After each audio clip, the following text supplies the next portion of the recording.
Welcome to Diwakar physics. चलिए इस video में हम जो स्पेसिमेन पेपर आया 2023 के लिए फिजिक्स का आईसीएसई क्लास 10 उसका जो एमसीक्यू है 15 क्वेश्चंस वो जल्दी से सॉल्व करेंगे। लेकिन इसमें मैं सिर्फ जो करेक्ट आंसर नहीं बताऊंगा या कौन सा ऑप्शन सही है वो नहीं सिर्फ बताऊंगा, लेकिन आपको इसके पीछे का जो रीज़न है, थ्योरी है, वो भी इस वीडियो में कंप्लीट आपको देखने को मिलेगा। इसलिए पूरा वीडियो देखिए तो आपका बहुत अच्छा से जो टॉपिक्स है जहाँ से क्वेश्चन पूछा है अच्छे से रिवीजन हो जाएगा। ठीक है, तो चलिए शुरू करते हैं। तो क्वेश्चन नंबर 1 इस तरह से है, ऐसा unit of moment is KGF metre, newton metre, gram force metre और न्यूटन सेंटीमीटर। अभी जो मोमेंट का फॉर्मूला होता है वो force into distance, perpendicular distance होता है। तो फोर्स का एसआई यूनिट क्या है, न्यूटन, और डिस्टेंस का मीटर है। तो इसलिए आपका ऑप्शन हो जाएगा ये, ठीक है, न्यूटन मीटर। तो फॉर्मूला क्या है, फोर्स इंटू डिस्टेंस, वहाँ से आया। ओके, सेकंड क्वेश्चन में देखिए, which of the following is the correct expression for gain in kinetic energy if the initial velocity is not zero. तो इसका इनिशियल वेलोसिटी ज़ीरो नहीं है, तो इसका मतलब उस समय में भी काइनेटिक एनर्जी होगा। तो इनिशियल काइनेटिक एनर्जी क्या होगा, हाफ एम यू स्क्वायर होगा, इनिशियल वेलोसिटी स्क्वायर। और फाइनल काइनेटिक एनर्जी हो जाएगा half M final velocity square. तो इसको चेंज करेंगे तो डेल्टा के चेंज करेंगे तो half M V square minus U square हो जाएगा। ठीक है, तो ये ऑप्शन सही है। तो K is equal to half M V square minus U square. अभी देखिए थर्ड क्वेश्चन है, the energy conversion when an oscillating pendulum moves from mean to extreme position. Mean से लेके एक्सट्रीम पोजीशन में जाता है तो क्या एनर्जी चेंज होता है, kinetic to potential, potential to kinetic, potential to kinetic to into potential फिर से, या काइनेटिक टू पोटेंशियल फिर पोटेंशियल से काइनेटिक। तो यहाँ पर मीन पोजीशन से एक्सट्रीम पोजीशन में होता है। ठीक है, तो मीन पोजीशन में क्या होता है, ये सबसे लोएस्ट पॉइंट में होता है। तो इसमें पोटेंशियल एनर्जी जीरो ले लेता है, तो इसमें पूरा काइनेटिक एनर्जी है। और जब ये एक्सट्रीम पॉइंट में चला जाता है तो देखिए इसका हाइट गेन होगा और वेलोसिटी ज़ीरो हो जाता है एक्सट्रीम पॉइंट में, क्योंकि और आगे नहीं जा सकता है, इसलिए इसका वेलोसिटी ज़ीरो है। तो ये काइनेटिक एनर्जी ज़ीरो हो जाएगा और जो टोटल एनर्जी काइनेटिक एनर्जी है वो पोटेंशियल एनर्जी में कन्वर्ट हो जाएगा। इसलिए kinetic energy to potential energy. तो इसका ऑप्शन होगा पहला, काइनेटिक टू पोटेंशियल। तो इसलिए आपको यहाँ देखना है कहाँ से कहाँ लिया, मीन टू एक्सट्रीम। अब फिर फाइनल एग्जाम में एक्सट्रीम टू मीन भी आ सकता है, तो उसी हिसाब से आप देख लीजिए। Question 4, which of the following nuclear radiation can be stopped bye a sheet of paper. और शीट ऑफ पेपर तो बहुत पतला होता है, तो इसका मतलब जो पेनिट्रेटिंग पावर है वो बहुत ही कम होना चाहिए, क्योंकि ये शीट ऑफ पेपर यानी कि एक पेपर से भी वो स्टॉप हो जा रहा है। ठीक है, कैन बी स्टॉप्ड, तो सबसे कम पेनिट्रेटिंग पावर होना चाहिए। तो कौन सा है सबसे कम पेनिट्रेटिंग पावर, ये alpha particle, alpha beta gamma none of this. तो इसका मतलब गामा हाईएस्ट पेनिट्रेटिंग होता है, उसके बाद बीटा, फिर उसके बाद अल्फ़ा। तो alpha has lowest penetrating power. तो क्या होगा, ये स्टॉप हो जाएगा। इवन पेपर से इसको स्टॉप कर सकते हैं।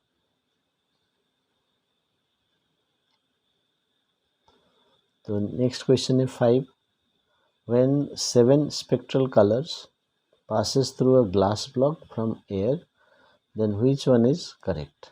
In the glass, Vb is greater than Vr, Vg is the velocity of green light is greater than orange light, velocity of violet is greater than velocity of red, velocity of orange is greater than velocity of indigo. अभी इसमें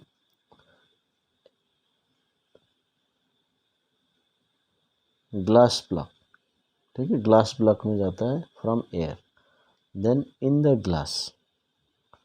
तो अभी क्या करते हैं, vacuum में सभी colours का एक ही स्पीड होता है, ओके। फिर लेकिन ग्लास में जब जाते हैं तो हमें देखना है कि रेड, VIBGYOR, तो याद रखिए। So red has maximum wavelength, maximum speed, ठीक है, और वायलेट का मिनिमम वेवलेंथ और मिनिमम वेलोसिटी, क्योंकि फ्रीक्वेंसी सेम रहता है। तो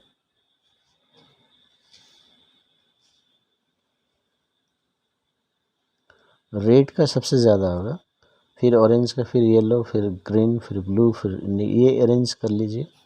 तो इसका मतलब मिनिमम वेलोसिटी से मैक्सिमम वेलोसिटी, तो इधर में जा रहा है इंक्रीजिंग ऑर्डर ऑफ वेलोसिटी। तो अब हम समझ सकते हैं। अभी देखिए ब्लू का क्या ज़्यादा होगा वायलेट से, सॉरी रेड से। रेड का वेलोसिटी, ब्लू का वेलोसिटी रेड से ज़्यादा होगा, ये नहीं होगा।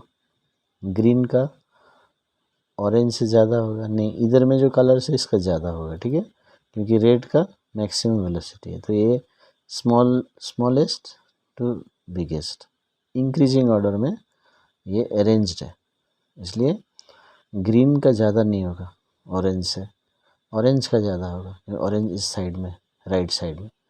वायलेट का स्पीड रेड से ज़्यादा, गलत हो गया क्योंकि मिनिमम रहता है, और violet velocity of orange is greater than velocity of indigo. तो ये जो है ये सही लग रहा है, तो डी ऑप्शन इज करेक्ट।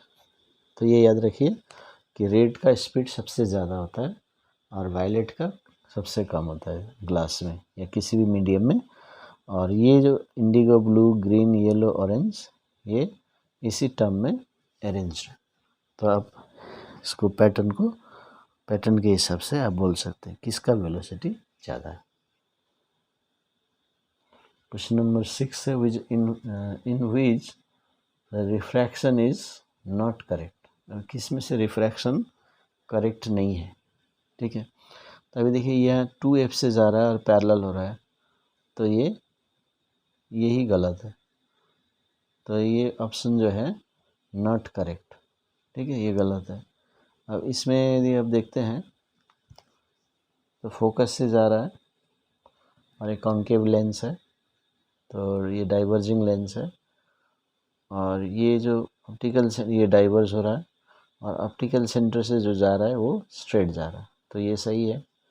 और फोकस से जब जाता है तो पैरेलल होता है, ये भी सही है।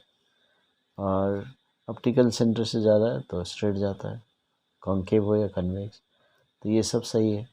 लेकिन ये जो है फर्स्ट पार्ट ये फॉल्स होगा, क्योंकि फोकस से जाने से ही पैरेलल होता है फर्स्ट फोकस, लेकिन ये 2F से जाके यहाँ पैरेलल दिखा रहा है, तो ये जो है ये रॉन्ग डायग्राम।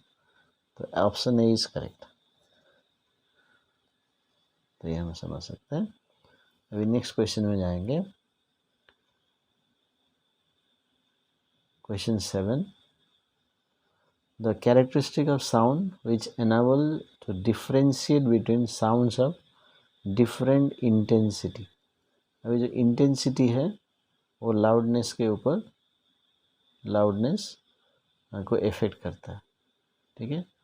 तो यहाँ पर बोलता है कैरेक्टरिस्टिक ऑफ साउंड, तो कैरेक्टरिस्टिक में 3 आता है, क्वालिटी आता है, पिच आता है, लाउडनेस आता है। तो ये लाउडनेस आंसर होगा, क्योंकि loudness is related to amplitude and amplitude is related to intensity. तो आपको कैरेक्टरिस्टिक के हिसाब से लाउडनेस लिखना। आपको लगेगा कि एम्पलीट्यूड है ना, एम्पलीट्यूड इज ऑल्सो रिलेटेड, लेकिन यहाँ पर देखना कैरेक्टरिस्टिक ऑफ साउंड, तो 3 कैरेक्टरिस्टिक्स में चुनना है, तो लाउडनेस हो गया। नेक्स्ट देखेंगे number 8, the ratio of wavelength of A to wavelength of B. अभी वेवलेंथ क्या होता है, यहाँ जो ग्राफ दिए गए देखिए, तो वेवलेंथ होता है जब एक वेव कंप्लीट होता है, एक क्रेस्ट या ट्रफ दोनों मिलके वेव बनता है। अब ये देखिए यहाँ पर ख़त्म हो रहा है और इसका जो वेव है, इसका जो वेव है, एक वेव ये हाफ वेव हो गया, ये यहाँ पर कंप्लीट हो रहा है, यानी कि ये जब दो बार कर रहा है तो ये एक ही बार इसका वेवलेंथ हो रहा है। तो किसका वेवलेंथ ज़्यादा है, तो यहाँ से लेकर यहाँ तक ये वेवलेंथ हो रहा है इसका, और इसका वेवलेंथ यहाँ से लेकर यहाँ तक, एक कंप्लीट वाइब्रेशन के लिए, क्योंकि कंप्लीट वाइब्रेशन यहाँ पर कंप्लीट हो रहा है। क्रेस्ट ट्रफ, क्रेस्ट ट्रफ, देखिए ये पूरा क्रेस्ट ट्रफ यहाँ पर कंप्लीट हो रहा है, तो ऑब्वियसली इसका जो वेवलेंथ है वो ज़्यादा है।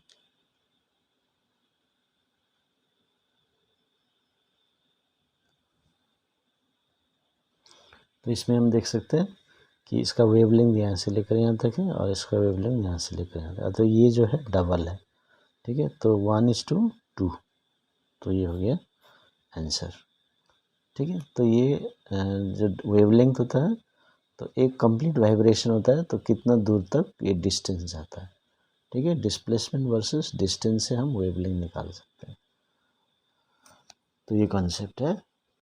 क्वेश्चन 9 इस तरह से है, choose the correct relation of resistors R A greater than R B greater than R C, R B greater than R C but less than R A, R C greater than R B less than R A, R C greater than R B greater than R A. तो इनकी तीन resistors हैं, ठीक है। अब ये तीनों का रेजिस्टेंस है R A, R B, R C. तो अब इसको कौन सा बड़ा है कौन सा छोटा है ये हमें पता करना। और देखिए ये कौन सा ग्राफ दिया है, आई वी ग्राफ होता है। तो आई वी ग्राफ का जो स्लोप होता है, slope of I V graph is equal to 1/r, ठीक है। तो रेसिप्रोकल है, तो जिसका ज़्यादा स्लोप होगा वो उसका ही रेजिस्टेंस कम होगा। तो किसका स्लोप कम है, तो सी का स्लोप कम है तो इसका ज़्यादा रेजिस्टेंस होगा, इसलिए आर सी सबसे ज़्यादा होगा। तो R C greater than R B greater than R है। तो ये एक ही पैटर्न में देखिए, ए इसका रेजिस्टेंस ज़्यादा इससे, बी का ए से ज़्यादा। तो ये R C greater than R B ये ठीक दिख रहा है, लेकिन ये लेस देन आर बी लिखा है, आर ए लिखा है, तो यहाँ पर ग्रेटर देन आर ए होगा। तो ये ऑप्शन सही है। तो ये कॉन्सेप्ट लगाइए। नहीं तो एक और कॉन्सेप्ट है, एक कोई वोल्टेज ले लीजिए, ठीक है, कोई वोल्टेज में कोई for any voltage V not, तो करंट निकाल लीजिए। ग्राफ्स में जाइए तो ये करंट यहाँ से टच कर रहा है सी को, तो ये आई सी हो गया, ये आई बी हो गया और ये आई ए हो गया। तो हम देख सकते हैं कि I A is greater than I C, I B greater than I C. तो करंट ज़्यादा जा रहा है तो रेजिस्टेंस कम होना चाहिए, तो इसलिए ए का रेजिस्टेंस सबसे कम, देन बी, फिर सी बड़ा। तो वही जो ये पैटर्न दिखा रहा है। तो इस तरह से भी कर सकते हैं, फिर ये स्लोप का कॉन्सेप्ट से भी कर सकते हैं। तो आप जो इजी लगता है वो आप कीजिए। अभी क्वेश्चन 10 में जाते हैं, which is the correct colour code, ठीक है। तो जो हाउस होल्ड सर्किट में से क्वेश्चन है ये, तो लाइव वायर ग्रीन ये तो होगा ही नहीं, लाइव वायर ब्राउन ये ठीक है, न्यूट्रल रेड तो ये गलत हो गया, ठीक है, ये पता चल गया। लाइव ब्राउन, न्यूट्रल ब्लू और अर्थ येलो है, तो ये ठीक है। तो नंबर सी ऑप्शन सही है। अभी क्वेश्चन 11 में देखते हैं हम लोग, when a conductor carrying current is placed in a magnetic field perpendicular to it, the direction of force is found by using, अब ये फोर्स का डायरेक्शन है, ठीक है, डायरेक्शन ऑफ फोर्स एफ, और एफ देखिए LEFT, यानी कि लेफ्ट हैंड रूल में ये एफ रहता है, लेफ्ट में एफ रहता है, तो इसलिए जब फोर्स का डायरेक्शन होगा तो लेफ्ट हैंड रूल लगाएंगे, तो फ्लेमिंग्स लेफ्ट हैंड रूल इसमें लगाएंगे। नेक्स्ट क्वेश्चन है, ये हीट कैपेसिटी का है, calorimetry. Latent heat absorbed is independent of mass. अभी लैटेंट हीट का फॉर्मूला होता है ml, ठीक है। Latent heat is equal to Q is equal to ml, तो ये नहीं होगा। Directly proportional to increase in temperature. अभी जब भी लैटेंट हीट का कॉन्सेप्ट आता है तो इसमें कोई चेंज इन टेम्परेचर डेल्टा नहीं आता। क्यों? क्योंकि change of state, during the change of state temperature does not change, तो इसलिए इंक्रीज इन टेम्परेचर का सवाल ही नहीं है, क्योंकि टेम्परेचर फिक्स रहता है। ओके, तो बी भी नहीं होगा। Is directly proportional to specific heat capacity. अब ये स्पेसिफिक हीट कैपेसिटी से भी रिलेशन नहीं है। ये स्पेसिफिक हीट कैपेसिटी टेम्परेचर बढ़ाने में काम आता है, लेकिन लैटेंट हीट जो चेंज ऑफ स्टेट के लिए काम आता है विदाउट चेंज इन टेम्परेचर, तो ये भी रिलेटेड नहीं है। तो is directly proportional to the specific latent heat. देखिए QL is directly proportional to L, specific latent heat, तो ये ऑप्शन डी सही होगा। नेक्स्ट क्वेश्चन कैलोरीमेट्री से है। Which is most suitable liquid for radiators in cars. तो इसमें high specific heat capacity लगता है, जैसे वाटर हम लेते हैं, ठीक है। तो देखिए यहाँ पर स्पेसिफिक हीट कैपेसिटी दिया है 4000, 2000, 1500, 2100, तो ऑब्वियसली सबसे ज़्यादा जो हीट कैपेसिटी होगा उसको यूज़ करेंगे, सो पी यूज़ करेंगे। Number 14, while entering from medium A to B, if light slows down, then which condition? I is less than R, I is equal to R, I is greater than R, I is less than or equal to R। तभी क्या होता है? Slows down. देखिए, तो slows down है मतलब ये denser medium है, ये रेयरर मीडियम है, क्योंकि डेंसर मीडियम में जब जाता है तो स्पीड कम हो जाता है, तो इसका मतलब ये रेयरर टू डेंसर जा रहा है। तो रेयरर टू डेंसर जाता है तो ये होता है बेंड टूवर्ड्स द नॉर्म, तो ऑब्वियसली ये एंगल ऑफ इंसिडेंस हो गया और ये टोटल आई हो गया वर्टिकली अपोजिट एंगल, लेकिन आर सिर्फ इतना ही है, तो आर आई से छोटा होगा, तो आर आई से छोटा होगा, यानी कि आई बड़ा होगा आर छोटा होगा, तो ये नहीं होगा, ये भी नहीं होगा, ये इक्वल वाला भी नहीं होगा, तो ये हम लिख सकते हैं।